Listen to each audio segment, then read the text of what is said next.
أعوذ بالله من الشيطان الرجيم بسم الله الرحمن الرحيم اللهم صل على محمد وعلى آل محمد كما صليت على إبراهيم وعلى آل إبراهيم إنك حميد مجيد اللهم بارك على محمد وعلى آل محمد كما باركت على إبراهيم وعلى آل إبراهيم إنك حميد مجيد رب اشرح لي صدري ويسر لي أمري واحلل عقدة من لساني يفقهوا قولي ربنا زدنا علما یا مقلب القلوب ثبت قلبی علی دینک آمین۔ سورہ یوسف کا رکوع نمبر 11 آج ہم دیکھیں گے، پارہ نمبر 13 ہے اور آیت نمبر 94 سے دیکھیں۔ وَلَمَّا فَصَلَتِ الْعِيرُ قَالَ أَبُوهُمْ إِنِّي لَأَجِدُ رِيحَ يُوسُفَ لَوْلَا أَن تُفَنِّدُونِ، اور جب قافلہ چلا تو ان کے والد نے کہنا شروع کیا کہ اگر تم مجھ کو بڑھاپے میں بہکی باتیں کرنے والا نہ سمجھو تو ایک بات کہوں۔ قَالُوا تَاللَّهِ إِنَّكَ لَفِي ضَلَالِكَ الْقَدِيمِ، کہ مجھ کو یوسف کی خوشبو آ رہی ہے۔ وہ کہنے لگے باخدا آپ تو اپنی اسی پرانی غلط خیال میں مبتلا ہیں۔ فَلَمَّا أَن جَاءَ الْبَشِيرُ أَلْقَاهُ عَلَى وَجْهِهِ فَارْتَدَّ بَصِيرًا، پس جب خوشخبری لانے والا پہنچا تو اس نے وہ کرتا ان کے منہ پر لا کر ڈال دیا، پس انہوں نے فوراً ہی آنکھیں کھول دیں۔ قَالَ أَلَمْ أَقُلْ لَكُمْ إِنِّي أَعْلَمُ مِنَ اللَّهِ مَا لَا تَعْلَمُونَ، آپ نے بیٹوں سے فرمایا کیوں میں نہ تم سے کہتا تھا کہ اللہ کی باتوں کو جتنا میں جانتا ہوں تم نہیں جانتے۔ قَالُوا يَا أَبَانَا اسْتَغْفِرْ لَنَا ذُنُوبَنَا إِنَّا كُنَّا خَاطِئِينَ، سب بیٹوں نے کہا اے ہمارے والد ہمارے لیے ہمارے گناہوں کی دعائے مغفرت کیجیے، ہم بے شک خطاوار تھے۔ قال یعقوب علیہ السلام نے فرمایا سوف استغفر لکم ربی انہ هو الغفور الرحیم، انہوں نے فرمایا کہ تمہارے لیے اپنے رب سے دعائے مغفرت کروں گا، بے شک وہ غفور الرحیم ہے۔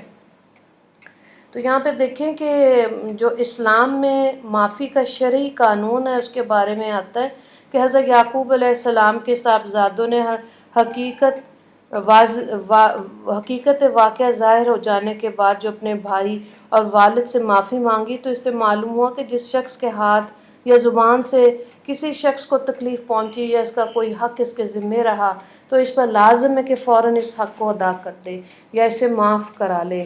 صحیح بخاری میں حضرت ابو ہریرہ رضی اللہ تعالیٰ عنہ سے مروی ہے کہ رسول اللہ صلی اللہ علیہ وآلہ وسلم نے ارشاد فرمایا کہ جس شخص کے ذمے کسی دوسرے کا کوئی حق مالی واجب ہو یا اس کو کوئی ایذا ہاتھ سے یا زبان سے پہنچائی ہو تو اس کو چاہیے کہ آج اس کو ادا کر دے یا معافی مانگ کر اس کی سبق دوشی حاصل کرے قبل اس کے کہ قیامت کا وہ دن آ جائے جہاں کسی کے پاس کوئی مال حق ادا کرنے کے لیے نہ ہوگا، اس لیے اس کے اعمال صالح مظلوم کو دے دیے جائیں گے اور یہ خالی رہ جائے گا، اور اگر اس کے پاس اعمال صالحہ بھی نہیں تو دوسرے کے جو گناہ ہیں اس کے سر پر ڈال دیے جائیں گے۔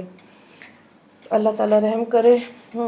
اصل میں یہ چیز ایسی ہے جو بار بار علماء کرام بتاتے ہیں کہ بچوں میں جو کہ 9 سال سے کم عمر کے بچے ہوتے ہیں ان کی تربیت کے لیے بہت ضروری ہے کہ ان کو سوری کہنا سکھایا جائے، جزاک اللہ کہنا، شکریہ، تھینک یو کہنا سکھایا جائے، تاکہ یہ وہ الفاظ ہیں جس کے اندر سے ابتدائی طور پر بچے کے اندر اخلاقیات کا سبق چلا جاتا ہے۔ تو یہ بہت ضروری ہے کہ 9 سال سے کم کی عمر کو بار بار سوری اور تھینک یو کہنا سکھایا جائے، تاکہ آگے زندگی میں جب کبھی غلطی ہو تو اپنی غلطیوں سے رجوع کر لے، کیونکہ جیسے جیسے بچہ بڑا ہوتا جاتا ہے وہ اپنی ایک اوپینین، ایک رائے رکھتا ہے، تو پھر وہ اگر بچپن میں یہ محنت والدین کی طرف سے نہیں ہوگی تو پھر بچے یہ سوری نہیں کرتے، اور شکریہ بھی بہت کم ہو گیا ہوا ہے، حالانکہ یہ کرنا چاہیے۔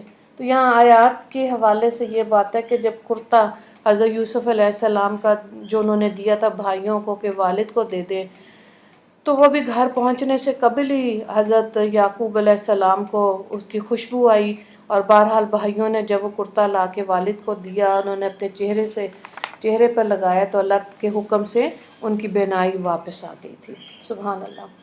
اگلی آیات کو دیکھیں۔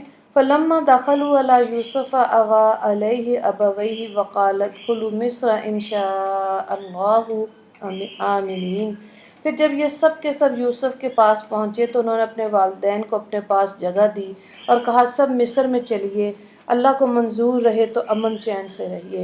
وَرَفَعَ أَبَوَيْهِ عَلَى الْعَرْشِ وَخَرُّوا لَهُ سُجَّدًا وَقَالَ يَا أَبَتِ هَٰذَا تَأْوِيلُ رُؤْيَايَ من قبل قد جعلها ربي حقا وقد أحسن بي إذ أخرجني من السجن وجاء بكم من البدو من بعد أن نزغ الشيطان بيني وبين إخوتي إن ربي لطيف لما يشاء إنه هو العليم الحكيم۔ ترجمے کو دیکھیں۔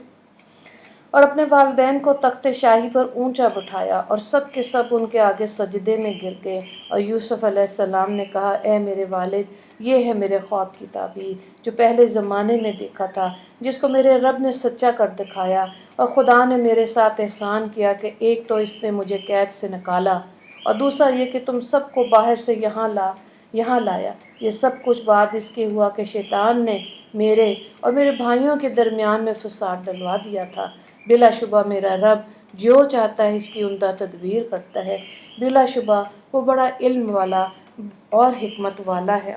یہاں پہ دیکھیں سجدہ تعظیمی کی بات آ رہی ہے کہ حضرت یعقوب علیہ السلام اور آپ کے بیٹوں کا یہ سجدہ تعظیم کا سجدہ تھا، جو بقول علامہ ابن کثیر رحمہ اللہ آدم علیہ السلام کے زمانے سے حضرت عیسیٰ علیہ السلام کے عہد تک جائز رہا، لیکن اس ملت اسلامیہ اور شریعت محمدیہ میں اللہ تبارک و تعالیٰ نے اپنی ذات کے سوا کسی اور کے لیے سجدے کو مطلقاً حرام قرار دیا، اور اللہ سبحانہ و تعالیٰ نے اسے اپنے لیے ہی مخصوص کر لیا۔ حدیث پاک میں ہے کہ حضرت معاذ رضی اللہ تعالیٰ عنہ ملک شام گئے، وہاں انہوں نے دیکھا کہ شامی لوگ اپنے بڑوں اور پیشواؤں کو سجدہ کرتے ہیں۔ جب یہ لوٹے تو انہوں نے حضور صلی اللہ علیہ وآلہ وسلم کو سجدہ کیا۔ آپ نے پوچھا معاذ یہ کیا بات ہے؟ انہوں نے جواب دیا کہ میں نے اہل شام کو دیکھا کہ وہ اپنے بڑوں بزرگوں کو سجدہ کرتے ہیں، تو آپ نے ان کو تو آپ تو اس کے سب سے زیادہ مستحق ہیں۔ نبی کریم صلی اللہ علیہ وآلہ وسلم نے ارشاد فرمایا اگر میں کسی کے لیے سجدے کا حکم دیتا تو عورت کو حکم دیتا کہ اپنے خاوند کے سامنے سجدہ کرے، یہ سبب اس حق کے کہ جو مرد کا عورت پر حق ہے۔ ایک حدیث میں ہے کہ حضرت سلیمان علیہ السلام نے اپنے اسلام کے ابتدائی زمانے میں راستے میں حضور صلی اللہ علیہ وآلہ وسلم کو دیکھ کر آپ کے سامنے سجدہ کیا، تو آپ نے فرمایا سلیمان مجھے سجدہ نہ کرو، سجدہ اس خدا کو کرو جو ہمیشہ رہنے والا ہے اور جس کو کبھی فنا نہیں ہونا، سجدہ اسی کے لیے ہے۔ تو سجدہ تعظیمی بھی فتح مکہ پہ منسوخ ہو گیا تھا، اب کوئی بھی کسی کو سجدہ نہیں کر سکتا، یعنی کہ گھٹنے سے نیچے کسی پیر کے آگے کسی بڑے کے آگے جھک نہیں سکتا، سجدہ تعظیمی ختم ہو گیا ہوا ہے، صرف سجدہ عبادت رہ گیا جو اللہ کے لیے سزاوار ہے، یعنی کہ اللہ تعالیٰ کا حق ہے اور اللہ کے ہی آگے کرنا چاہیے بس۔ تو اگر بزرگوں سے والدین سے تھوڑا سا جھک کر آگے تعظیماً جھکتے ہیں سلام کرتے ہیں بس وہ جائز ہے، لیکن سجدہ جو ہے وہ صرف اللہ تعالیٰ کے لیے رہ گیا۔ پھر حضرت یعقوب علیہ السلام کی وفات کے بارے میں امام قرطبی فرماتے ہیں کہ اہل تاریخ کا بیان ہے کہ یعقوب علیہ السلام مصر میں یوسف علیہ السلام کے پاس 24 برس تک نہایت خوشحالی اور فارغ البالی اور کمال راحت و عشرت کے ساتھ رہے۔ جب ان کی وفات کا وقت آیا تو یوسف علیہ السلام کو وصیت کی کہ ان کے جسد کو شام کی مقدس زمین میں ان کے والد اسحاق علیہ السلام کی قبر کے پاس دفن کرنا۔ چنانچہ یعقوب علیہ السلام نے مصر میں وفات پائی تو یوسف علیہ السلام نے ان کی وصیت کے موافق ایک تابوت میں ان کے جسد مبارک کو رکھ کر شام لے گئے اور دفن سے فارغ ہو کر مصر واپس آ گئے۔ اگلی آیات کو دیکھیں کہ حضرت یوسف علیہ السلام کی دعا بھی ہے۔ آیت نمبر 101 ربی قد آتیتنی من الملک وعلمتنی من تعویل الاحادیث فاطر السماوات والارض انت ولی فی الدنیا والآخرہ توفنی مسلما والحقنی بالصالحین، اے میرے پروردگار تو نے مجھ کو سلطنت کا بڑا حصہ دیا، مجھ کو خوابوں کی تعبیر دینا تعلیم فرمایا۔ اے مسلمان، اے آسمانوں اور زمین کے پیدا کرنے والے، تو میرا کارساز ہے، دنیا میں بھی آخرت میں بھی۔ مجھ کو پوری فرما برداری کی حالت میں دنیا سے اٹھا لے اور مجھ کو خاص نیک بندوں میں شامل فرمانا۔ دیکھیں ہم بھی اس دعا میں سے ایسے مانگ سکتے ہیں۔ اللہم کا مطلب ہوتا ہے اے اللہ۔ تو جتنی دعائیں اللہم سے شروع ہوتی ہیں نبی کریم صلی اللہ علیہ وآلہ وسلم نے مانگی، اور یہ ترتیب ہمیں سکھائی کہ اللہ سے ایسے مانگنا چاہیے۔ ربنا والی جتنی دعائیں ہیں وہ قرآن پاک میں اللہ تعالیٰ نے ہمیں تربیت دی کہ رب سے ایسے مانگ لینا۔ تو یہاں پہ اگر ہم کہیں نا اللہم توفنی مسلمن وَأَلْحِقْنِي بِالصَّالِحِينَ، یہ مانگنا چاہیے کہ اللہ تعالیٰ ہمیں مسلمان کی حالت میں ہی دنیا سے لے کر جائے، اور اللہ دنیا اور آخرت میں ہمیں نیک صالح لوگوں میں شمار کرے۔ اب یہاں پہ دیکھیں مفسرین نے لکھا کہ حضرت یوسف علیہ السلام کو 7 سال کی عمر میں بھائیوں نے کنویں میں ڈالا، اور تقریباً 3 دن وہ کنویں میں رہے، پھر قریب 40 سال باپ سے جدا رہے۔ جب اللہ تعالیٰ نے دوبارہ سب کو ملایا تو سب مل جل کر 24 سال تک 24 ایئرس تک حضرت یعقوب علیہ السلام کے ساتھ مصر میں رہے۔ اس کے بعد حضرت یعقوب علیہ السلام کی وفات ہوگی، جبکہ آپ کی عمر 147 سال کی تھی۔ جب مصر میں حضرت یعقوب علیہ السلام کی وفات کا وقت آیا تو یوسف علیہ السلام کو وصیت کی کہ مجھے ملک شام میں پہنچا کر ابراہیم علیہ السلام، اسحاق علیہ السلام کے پاس دفن کرنا۔ چنانچہ یوسف علیہ السلام نے ایسا ہی کیا۔ آپ کی لاش کو مصری طریقے کے مطابق حنوط کیا گیا۔ حضرت یوسف علیہ السلام خاندان کے افراد و اکابرین مصر کے آپ کی لاش کو لے کے کنعان تشریف لائے، جس میں اطہر کو اپنے برگزیدہ دادا اسحاق اور پردادا حضرت ابراہیم علیہ السلام کے پہلو میں سپرد خاک کیا، اور حضرت یوسف علیہ السلام کی عمر 110 سال تھی۔ اگلی آیات کو دیکھیں۔ ذَلِكَ مِنْ أَنْبَاءِ الْغَيْبِ نُوحِيهِ إِلَيْكَ وَمَا كُنْتَ لَدَيْهِمْ إِذْ أَجْمَعُوا أَمْرَهُمْ وَهُمْ يَمْكَرُونَ۔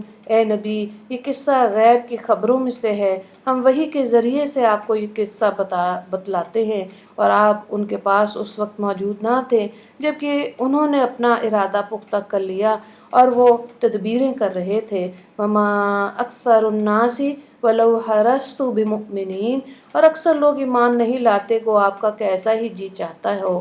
وَمَا تَسْأَلُهُمْ عَلَيْهِ مِنْ أَجْرٍ إِنْ هُوَ إِلَّا ذِكْرٌ لِلْعَالَمِينَ، اور آپ ان پر کچھ معاوضہ تو نہیں چاہتے، یہ قرآن تو صرف تمام جہان والوں کے لیے نصیحت ہے۔ تو یہاں پہ آپ یہ واقعہ جو ہے نبی کریم صلی اللہ علیہ وآلہ وسلم کی صداقت کے بارے میں بھی ہے کہ حضرت یوسف علیہ السلام کی زندگی کے یہ سارے واقعات آپ کو معلوم نہیں تھے، اللہ تعالیٰ نے وحی کے ذریعے انہیں ظاہر کیا۔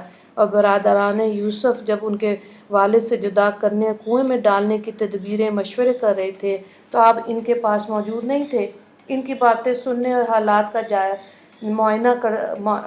باتیں اور حالات کا معائنہ کرتے، پھر ایسے صحیح واقعہ بجوز وحی کہ آپ کو کسی اور نے نہیں بتائے۔